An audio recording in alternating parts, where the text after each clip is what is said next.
ako, pero 28 or March 1. Gusto kong i-embrace pa rin yung pagiging February baby ko. Pero March 1 kasi nadadagdagan yung age ko.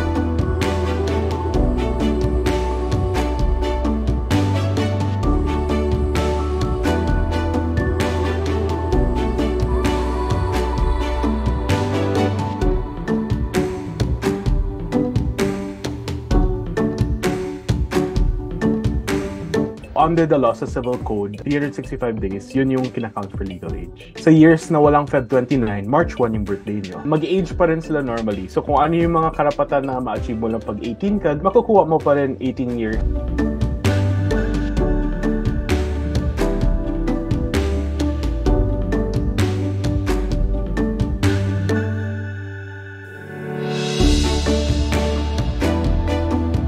Na beses ako magsa-celebrate. Bawing-bawi yung 4 na taon na wala akong birthday.